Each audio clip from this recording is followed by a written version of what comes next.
الحمد للہ رب العالمین والصلاة والسلام علی اشرف الانبیاء والمرسلین وعلی آلہ الطیبین الطاہرین واصحابہ المتقین المخلصین اما بعد فاعوذ باللہ من الشیطان الرجیم بسم اللہ الرحمن الرحیم لقد كان لكم في رسول الله أسوة حسنة صدق الله مولانا العظيم وبلغنا رسوله النبي الكريم الأمين. آواز باریک کریں، اونچی کر دیں. محترم معزز حاضرین و سامعین، السلام علیکم ورحمۃ اللہ وبرکاتہ.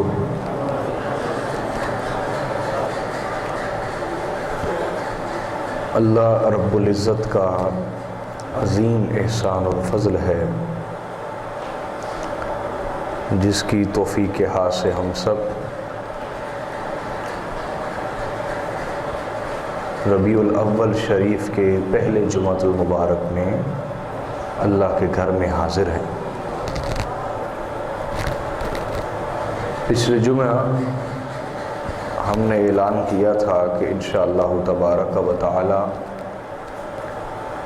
ہم اس دفعہ سیرت النبی صلی اللہ علیہ وسلم کو اختصار کے ساتھ مختصراً اس کو بیان کریں گے. سیرت کا معنی کیا ہے پہلے یہ جاننا ضروری ہے.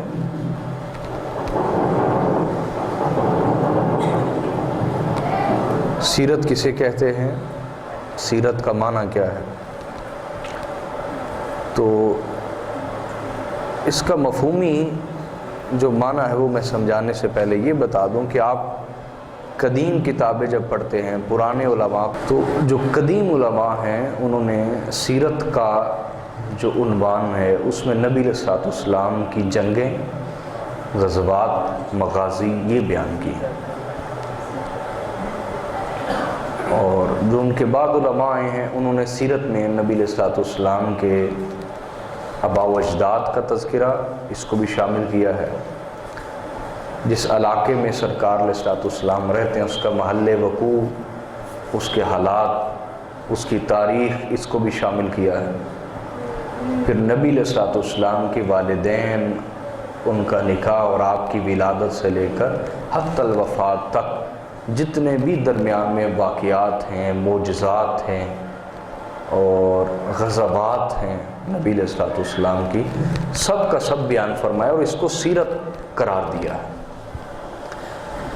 تو ہم جو مختصراً سیرت رسول بیان کریں گے اس میں انشاءاللہ یہ ساری چیزیں تھوڑا تھوڑا کر کے ہم لیتے چلے جائیں گے جتنی آپ کو ضرورت ہے. بہت طویل بحثوں میں نہیں پڑھیں گے. ہمارا مقصد نبی علیہ السلام کی زندگی کو سننا اور سمجھنا.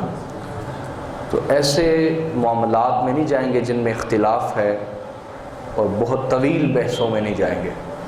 صرف گزرتے چلے جائیں گے آقا علیہ السلام کی زندگی کے معاملات اور واقعات کی طرف. تو یاد رکھ لیں آقا علیہ السلام کو اللہ رب العزت نے عرب میں مبعوث فرمایا، عرب میں بھیجا، عرب کے اندر. اب دنیا میں اور بھی بہت سارے ممالک تھے، علاقے تھے، ملک تھے، بلاد تھے. تو اللہ تعالیٰ نے عرب کو کیوں چنا؟ سوال پہلا یہ پیدا ہوتا ہے، عرب کو کیوں چنا گیا؟ کسی اور قوم میں بھی تو حضور علیہ السلام کی بعثت ہو سکتی تھی، آپ کو بھیجا جا سکتا تھا جس طرح باقی انبیاء بنی اسرائیل دوسرے ملکوں کی طرف آتے رہے. تو عرب میں حضور علیہ السلام کو کیوں بھیجا گیا؟ اس کی بہت ساری وجوہات ہیں، ان میں چند وجوہ اسباب میں بیان کر دیتا ہوں. پہلی وجہ یہ بھی ہے کہ یہ جو عرب کا علاقہ ہے یہ ایشیا، یورپ اور افریقہ، یہ تینوں بر اعظموں کا مرکز ہے. ایشیا، یورپ اور افریقہ، ان کا مرکز ہے عرب. اب مرکز میں اگر ہدایت نازل کر دی جاتی ہے تو مرکز سے اس کا فیض ہر طرف پہنچ جائے گا، مرکز سے اس کا فیض بولیے، کیونکہ وہ مرکز ہے نا، سینٹر ہے، مرکز ہے، تو مرکز سے ہدایت کا ہر طرف جانا بہت آسان ہوتا ہے۔ اس لیے اللہ رب العزت نے عرب کو چنا بعثت محمدی کے لیے صلی اللہ علیہ وسلم۔ بعثت کہتے ہیں حضور علیہ الصلوۃ والسلام کا بھیجا جانا، تو آقا علیہ الصلوۃ والسلام کی جو بعثت ہے وہ عرب میں اس لیے ہوئی کہ یہ مرکز ہے 3 بر اعظم کا، ایشیا، یورپ اور افریقہ کا، پہلی یہ وجہ۔ تو مرکز میں ہدایت آ گئی تو دائیں بائیں آسانی سے جا سکتی ہے۔ دوسرا اس کا سبب یہ ہے کہ افریقہ، یورپ اور ایشیا، یہ 3 بڑی سلطنتیں تھیں اس وقت پوری دنیا میں، بڑی حکومتیں تھیں پوری دنیا میں۔ ایک تھی حبشہ کی حکومت، اور ایک تھی فارس ایران کی حکومت، اور ایک تھی روم کی حکومت، اور یہ تینوں حکومتیں ہی عرب کے ساتھ جڑی ہوئی تھیں، تینوں حکومتیں بولی عرب کے ساتھ۔ عرب کا جو جنوبی حصہ ہے، جنوبی حصے میں حبشہ تھا، حبشہ بہت بڑی حکومت تھی پوری دنیا میں، یہ جنوبی حصے میں۔ عرب کا جو مشرقی حصہ تھا وہاں فارس کی حکومت تھی، ایرانیوں کی، فارسیوں کی حکومت تھی، ایرانیوں کی، جن کا بادشاہ کسرا کہلاتا تھا۔ حبشہ کا بادشاہ نجاشی کہلاتا تھا، نجاشی نام نہیں تھا، یہ ٹائٹل تھا، لقب تھا، جو بھی بادشاہ بنتا اسے نجاشی کہا جاتا۔ اور ایران کا بادشاہ کسرا، جو بھی ایران کا بادشاہ بنتا وہ کسرا ہی کہلاتا تھا، ایک ٹائٹل تھا، ایک لقب تھا۔ جس طرح مصر کے بادشاہوں کو فرعون کہا جاتا تھا، نام ان کا کچھ اور ہوتا تھا، سمجھ گئے بات؟ اور عرب کا جو شمالی حصہ ہے یہاں روم کی حکومت تھی۔ تو دنیا کی 3 عظیم حکومتیں، طاقتور حکومتیں، وہ عرب کے ساتھ جڑی ہوئی تھی، عرب کے ساتھ جڑی ہوئی تھی۔ اب اگر عرب میں ہدایت نازل ہو جاتی ہے اور عرب نکلتے ہیں تو ظاہر سی بات ہے سب سے پہلے انہوں نے ٹکرانا ہی ان حکومتوں سے، اور اگر ان میں سے کسی ایک پر بھی غالب آ گئے تو بڑی آسانی سے باقی دنیا پر غالب آ جا سکتا تھا۔ اس لیے اللہ رب العزت نے عرب کو چنا بعثت محمدی کے لیے، حضور علیہ الصلوۃ والسلام کی آمد کے لیے، سمجھ گئے بات؟ 2 وجوہات ہوگی۔ تیسری وجہ یہ بھی کہ عرب آزاد تھے، عرب کے اوپر کسی کی حکومت نہیں تھی، عرب کے اوپر کسی کی حکومت، اس کی وجہ اللہ کی قدرت دیکھیں کہ ان کے جنوبی حصے پہ حبشہ کی حکومت ہے، اور ان کے مشرقی حصے پہ فارسیوں کی حکومت ہے، فارس ایرانی کی حکومت ہے، شمالی حصے پر روم کی حکومت ہے، اور یہ تینوں کوشش کرتے تھے کہ عرب پر ہمارا غلبہ ہو جائے، اور ان کی آپس میں رقابت رہتی تھی، کھٹ پٹ ہوتی رہتی تھی، یہ آپس میں لڑتے رہتے تھے اور عرب عذاب زندگی گزارتے تھے۔ یعنی ان کے آپس کی کھٹ پٹ کی برکت ایسی تھی کہ عرب کے اوپر کوئی حکومت نہیں کر پائے، عرب کے اوپر کوئی حکومت۔ یہ بھی ایک سبب تھا کہ اللہ تعالیٰ نے عرب کو چنا نبی علیہ الصلوۃ والسلام کی بعثت کے لیے، اعلان نبوت کے لیے۔ اب جب حضور علیہ الصلوۃ والسلام پھر اس دنیا میں تشریف لائے ہیں، اس وقت عرب کے جو حالات تھے وہ تھوڑے سے اپنے سامنے لانا ضروری ہے۔ اس وقت جو عرب کے حالات تھے ان کے اعتقادی حالات، یعنی عقیدے کے اعتبار سے ان کے حالات یہ تھے کہ اکثریت شرک میں مبتلا تھی، کوئی بتوں کی پوجا کر رہا تھا، کوئی سورج کی پوجا کر رہا تھا، کوئی چاند کی پوجا کر رہا تھا، کوئی ستاروں کی پوجا کر رہا تھا، کوئی کسی دریا کی پوجا کر رہا تھا۔ تو شرک اعتقاد میں، عقیدے میں پھیل چکا تھا زہر کی طرح۔ یہ عرب کی اعتقادی حالت ہے، عقیدے والی حالت، اعتقادی حالت۔ اور عرب کی عملی اور اخلاقی حالت کا اندازہ یہاں سے لگائیں کہ قتل عام تھا، بات بات پہ قتل ہو جاتے اور جنگیں چھڑتی جو کئی اشرے جاری رہتی، 40 سال تک جنگیں جاری رہتی، قتل عام تھا، راہزنی عام تھی، راہ جاتے لوگوں کو لوٹ لیتے تھے، راہزنی تھی، ڈاکے ڈالتے، مال لوٹ لیتے، جوا عام تھا، بہت زیادہ جوا کھیلا جاتا تھا، شراب عام تھی، زنا عام تھا، عورتوں کو اغوا کیا جاتا تھا، لڑکیوں کو زندہ درگور کیا جاتا تھا، عیاشی اور فحاشی عروج پہ تھی۔ تو یہاں سے آپ اندازہ لگا سکتے ہیں کہ عرب اپنی اخلاقی اور عملی حوالے سے کس قدر گراوٹ کا شکار تھے، کس قدر گری ہوئی حالت کا شکار تھے۔ گراوٹ کا شکار.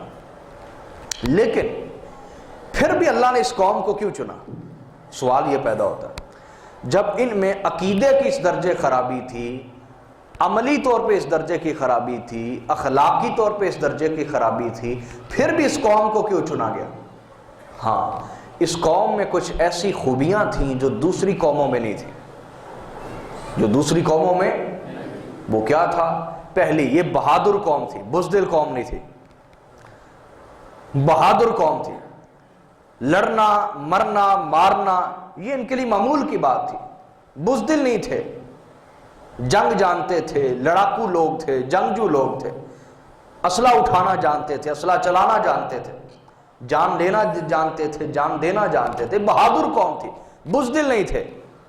ڈرپوک اور بزدل، بہادر تھے. یہ ان کی خوبی تھی. سمجھ آ رہی ہے؟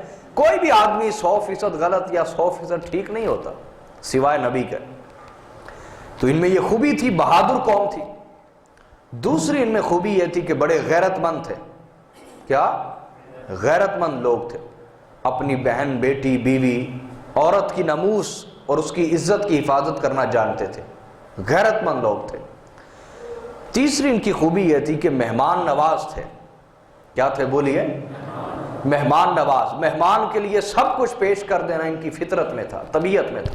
بہت مہمان نوازی کرنا، مہمان کو خوش کر کے بھیجنا، یہ ان کے مزاج میں شامل تھا. بڑے مہمان نواز اور فیاض لوگ تھے، سخی لوگ تھے. یہ ان کی خوبی تھی. اور اسی طرح وعدے کے بڑے پکے تھے. اگر کسی سے وعدہ کر لیتے نبھا کے دکھاتے، پھر اس کو وعدہ پکا کرتے تھے. یہ ان کی خوبی تھی. اسی طرح کسی کی غلامی قبول نہیں کرتے تھے. کسی کے انڈر رہنا، غلامی قبول کرنا ان کے مزاج میں. آزاد طبیعت لوگ تھے، ذلت کی زندگی، غلامی قبول کرتے. یہ کچھ ان کی خوبیاں تھیں جن کی وجہ سے اللہ رب العزت نے باقی قوموں کی بجائے قوم عرب کو چنا بعثت محمدی کے لیے، حضور علیہ الصلوۃ والسلام کی آمد کے لیے. میری بات آپ سمجھے کہ نہیں سمجھے؟ سمجھ رہے بات؟ بھئی قوم موسیٰ کی طرف بھی دھیان دینا، جو پچھلے سے پچھلے جمعے میں نے عرض کیا. ان کے رسول موجود ہیں، سینکڑوں معجزات دیکھ چکے ہیں. اس کے باوجود جب اسلحہ اٹھانے کی بات آئی اور لڑنے کی بات آئی تو کہنے لگے فَاذْهَبْ أَنْتَ وَرَبُّكَ فَقَاتِلَا إِنَّا هَاهُنَا قَاعِدُونَ. موسیٰ آپ جائیں، آپ کا رب جا کے لڑے، ہم تو یہاں بیٹھے ہوئے ہیں. ہم تو لنگر کھانے والی، منو سلوا کھانے والی قوم ہے، لنگر کھانے والی قوم ہے. ہم آپ کی خاطر ہتھیار اٹھانے والی قوم نہیں ہے، لڑنے مرنے، جان دینے جان لینے والی قوم نہیں ہے.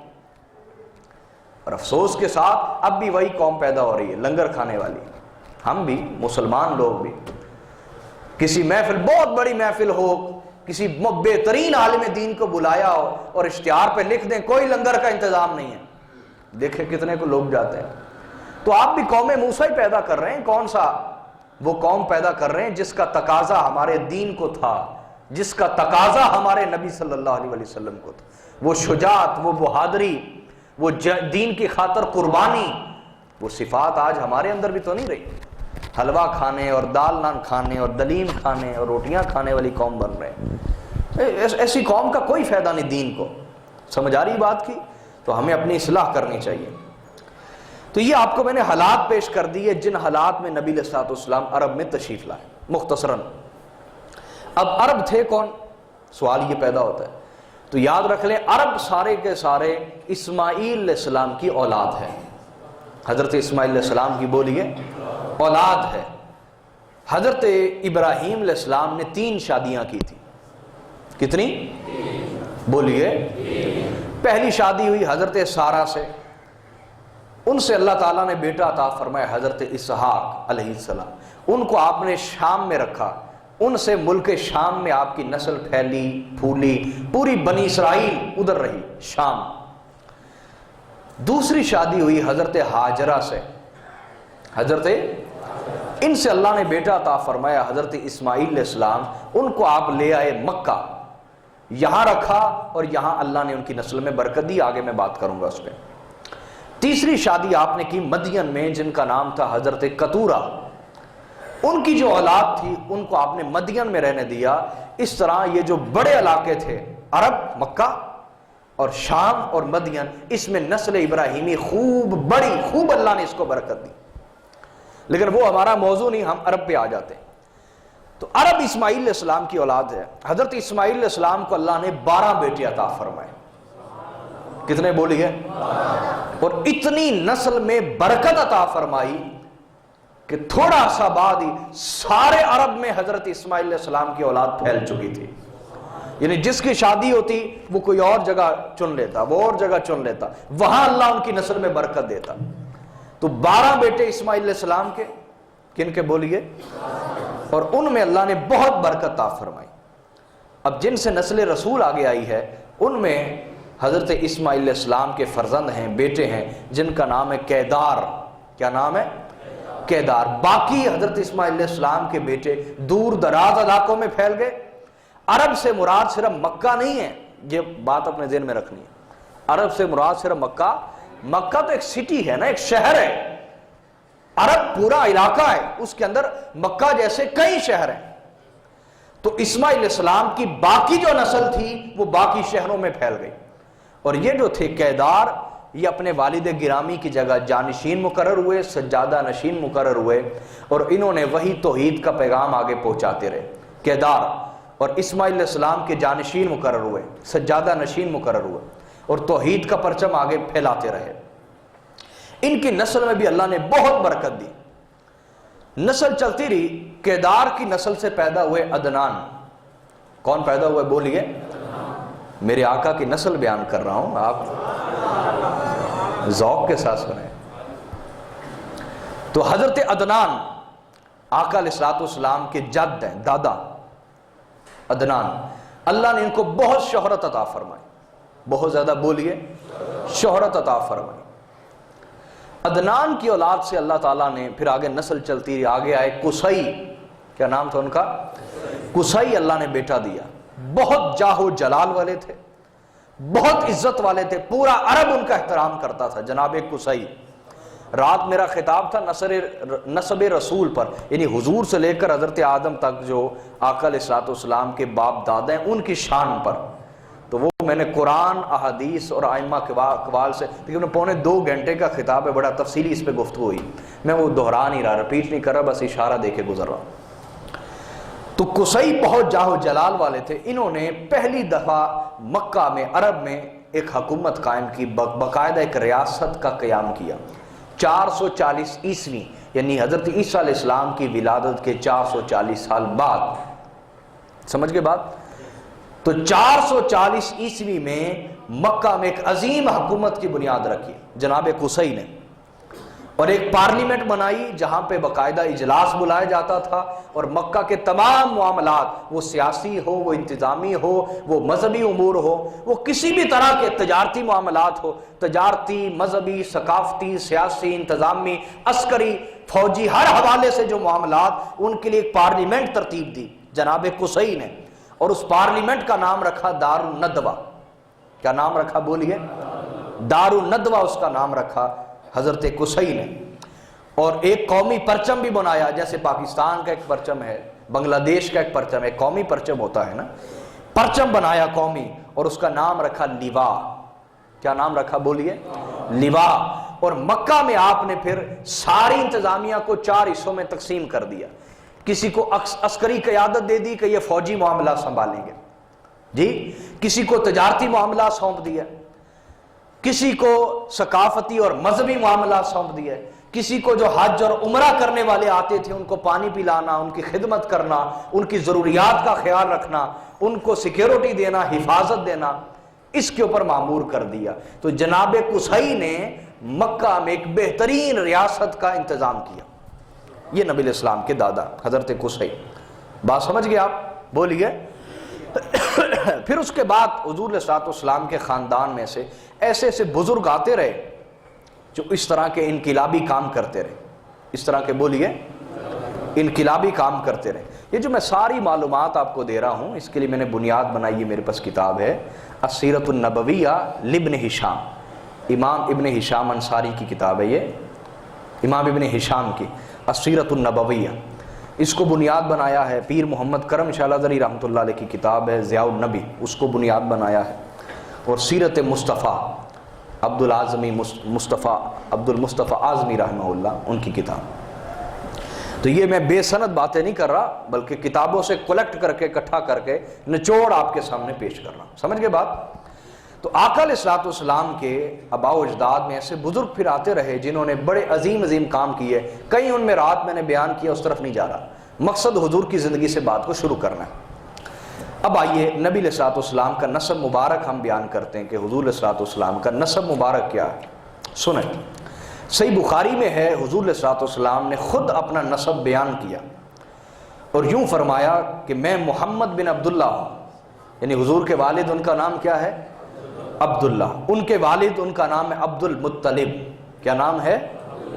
عبد المطلب. ان کے والد ان کا نام ہے ہاشم. کیا نام ہے بولیے؟ ہاشم. ان کے والد ان کا نام ہے عبد مناف. ان کے والد ان کا نام ہے قصی جن کی بات ابھی سنائی. ان کے والد ہیں کلاب. ان کے والد ہیں مرہ. ان کے والد ہیں کعب. ان کے والد ہیں لوئی. ان کے والد ہیں غالب. ان کے والد ہیں فہر. ان کے والد ہیں مالک. ان کے والد ہیں نضر. ان کے والد ہیں کنانہ. ان کے والد ہیں خزیمہ. ان کے والد ہیں مدرکہ. ان کے والد ہیں الیاس. ان کے والد ہیں مزر. ان کے والد ہیں نزار. ان کے والد ہیں معد. اور ان کے والد ہیں جناب عدنان. یہاں تک حضور علیہ الصلوۃ والسلام اپنا نسب بیان کرتے تھے. یعنی 22 نسلوں تک حضور بیان فرماتے تھے. جب آقا علیہ السلام اپنا تعارف پیش کرتے تعارف تو 22 نسلوں تک حضور ذکر فرماتے. 22 اپنے اجداد کا ذکر کرتے. جناب عدنان تک ذکر فرماتے. آئی بات سمجھ؟ اب یہ حضور علیہ الصلوۃ والسلام کا والد کی طرف سے نسب ہے. والدہ کی طرف سے نسب یوں ہے کہ آپ صاحبزادے ہیں حضرت آمینہ کے اور وہ صاحبزادی ہیں وہب کی اور وہ بیٹے ہیں عبد مناف کے اور وہ بیٹے ہیں زہرہ کے. وہ بیٹے ہیں کلاب کے اور وہ بیٹے ہیں مرہ کے. مرہ سے جا کے حضور علیہ الصلوۃ والسلام کے والد گرامی اور آپ کی والدہ کا نسب ایک ہو جاتا ہے. دونوں کا نسب بولیے ایک ہو جاتا ہے. تو آقا علیہ الصلوۃ والسلام باپ کے اعتبار سے بھی قریشی ہیں اور ماں کے اعتبار سے بھی قریشی ہے. ابن بھی قریشی ہے اور امن بھی قریشی. باپ کی طرف سے بھی قریشی اور ماں کی طرف سے بھی بولیے قریشی. سمجھ گئے بات؟ اب یہ قریش کون تھے اس بات کو سمجھنا ضروری. قریش حضور علیہ الصلوۃ والسلام کے دادا کے داداؤں میں سے فخر بن مالک. کیا نام ان کا؟ بولیے نا فخر بن. پھر بولیں فخر بن. یہ ان کا نام ہے اصل. قریش لقب تھا. قریش بولیے. قریش کس کو کہتے ہیں؟ بڑی خوبصورت بات ہے سمجھنے والی. قریش یاد رکھ لیں، قریش عرب میں سمندر کے ایسے جانور کو کہتے ہیں جو باقی جانوروں کو کھا جاتا ہے اور وہ ہمیشہ دوسرے جانوروں پر غالب رہتا ہے اور کوئی اس پر غالب آتا. وہ ہمیشہ غالب رہتا ہے، مغلوب نہیں ہوتا. اس کو قریش کہا جاتا. اس کو کیا کہا جاتا ہے؟ تو آقا کے یہ دادا تھے فخر بن مالک. انہیں قریش اس لیے عرب کہتے تھے کہ یہ سارے عرب پر غالب تھے اور کوئی ان پہ غالب نہیں آتا تھا.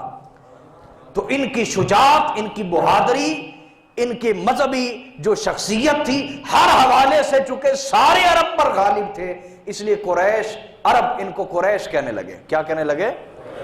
تو قریش ان کا لقب ہے. اور قریش اس جانور کو کہتے ہیں سمندری جو سب پر غالب آ جاتا، جو سب پر بولیے.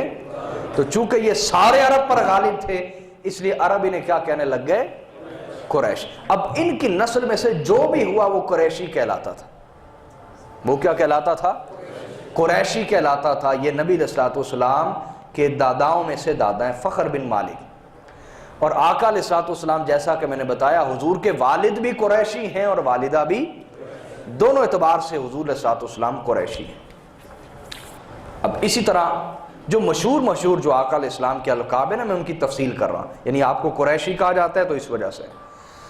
آپ ہاشمی ہیں تو ہاشم نبی علیہ الصلوۃ والسلام کے پردادا ہیں. کون ہے بولیے؟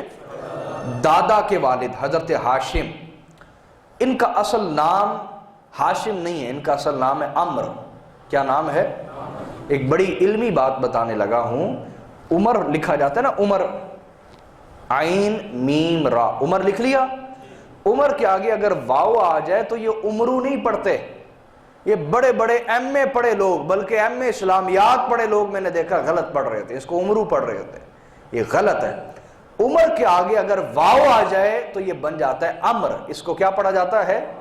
بولیے، اس کو عمرو نہیں پڑھتے۔ بات سمجھ آئی کہ نہیں آئی؟ تو حضرت ہاشم ان کا اصل نام تھا عمر۔ ہاشم کیوں کہا جانے لگا؟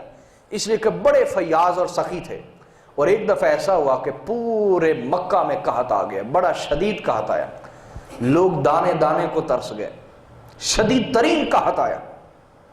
حضرت ہاشم گئے ملک شام، وہاں سے خشک روٹیاں ملتی تھی بنی ہوئی نا، جس طرح آپ کے نان ہوتے ہیں نا، اس طرح بنی ہوئی خشک روٹیاں ہوتی تھی، وہ بغیر سالن کے بھی ان کو کھایا جا سکتا تھا، خشک ہوتی تھی، بسکٹ کی طرح ان کو توڑتے تھے، جس طرح بسکٹ نہیں سمجھے، بسکٹ بڑا سا ہے، خشک روٹیاں ہوتی تھیں وہ۔ تو ملک شام گئے اور خشک روٹیاں وہاں سے لے کے آئے، بہت بڑی تعداد میں، اونٹوں کی قطار بھر کے لائے، اور لا کے آپ نے اپنے اونٹ ذبح کیے، ان کا شوربہ بنوایا، ان کے شوربے میں وہ روٹیاں توڑ توڑ کے ڈالی اور سرید بنائی، سرید، اور سرید بنا کر سارے حاجیوں کو کھلایا، کیونکہ حج کے ایام تھے وہ، تو سارے مکہ کو فرمایا آؤ اور کھاؤ ہاشم کے دسترخوان سے، عمر کے دسترخوان سے۔ تو چونکہ آپ نے سارے عرب کو کھلایا اور رجایا، سب کو سیر کر دیا، اس لیے عرب آپ کو ہاشم کہنے لگ گئے۔ ہاشم کہتے ہیں روٹیوں کا چورا کر کے لوگوں کو کھانا کھلانے والا۔ تو چونکہ آپ بہت سخی تھے، فیاض تھے، اس لیے عرب آپ کو ہاشم کہنے لگ گئے۔ کیا کہنے لگ گئے؟ بولیے۔ تو آقا علیہ السلام کے یہ پردادا ہیں ہاشم، بڑے باصلاحیت تھے، اور اپنے والد کی اولاد میں سے سب سے بڑے بھی تھے، باصلاحیت بھی تھے، اس لیے حضرت عبد مناف کے بعد پورے مکہ کے اور بالخصوص حرم کعبہ کے جو سجادہ نشین تھے وہ حضرت ہاشم بنے۔ کون بولیے؟ جناب ہاشم نے شادی کی مدینہ میں، قبیلہ خزرج کے ایک سردار ہے عمر، ان کی بیٹی ہے سلمہ، اس کے ساتھ، اور حضرت ہاشم کی ابھی عمر 25 سال تھی، 25 سال کہ آپ سفر کے لیے گئے شام کی طرف، مقام غزہ آتا ہے شام کی طرف، غزہ آپ نے نام سنا ہوگا خبروں میں بھی، تو غزہ سے جب گزر رہے تھے تو وہاں آپ کا انتقال ہو گیا حضرت ہاشم کا 25 سال کی عمر میں، بالکل جوانی کی عمر میں، اور اللہ نے ایک بیٹا آپ کو دیا حضرت عبد المطلب، اور ان کی ولادت ہی مدینہ میں ہوئی تھی۔ کہاں پہ ہوئی بولیے؟ مدینہ۔ آقا علیہ السلام کا کئی حوالوں سے ننیال ہے، نانکا ہے ننیال، تو حضرت عبد المطلب ان کا ننیال بھی مدینہ میں تھا، اور آپ وہیں پہ پیدا ہوئے، وہیں پلے بڑے۔ 7 سال کی جب عمر ہوئی حضرت عبد المطلب کی تو پھر آپ کے خاندان والے گئے مکہ سے اور آپ کو جا کے لے آئے، اور آپ دوبارہ سے مکہ میں آ کے اپنے خاندان کے ساتھ زندگی گزارنے لگ گئے۔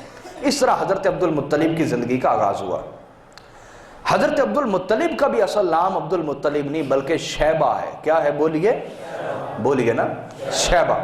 اور اتنے عبادت گزار تھے، موحد تھے، صرف اللہ کی عبادت کرتے تھے، توحید کا پرچار کرتے تھے اور توحید کا عقیدہ رکھتے تھے، موحد تھے، اور اس قدر عبادت گزار تھے کہ کھانا اپنے ساتھ لے جاتے اور غار حرا میں جا کے کئی راتوں تک عبادت کرتے۔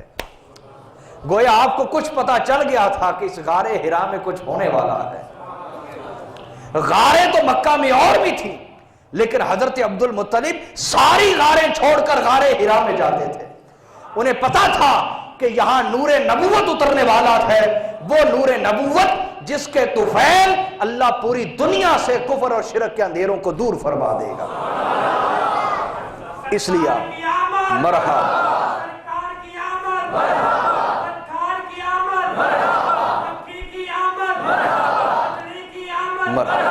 تو حضرت عبد المطلب کئی راتوں تک مسلسل عبادت کرتے غار حرا میں، اور جب رمضان کا مہینہ آتا تو پورا مہینہ اعتکاف کرتے غار حرا میں۔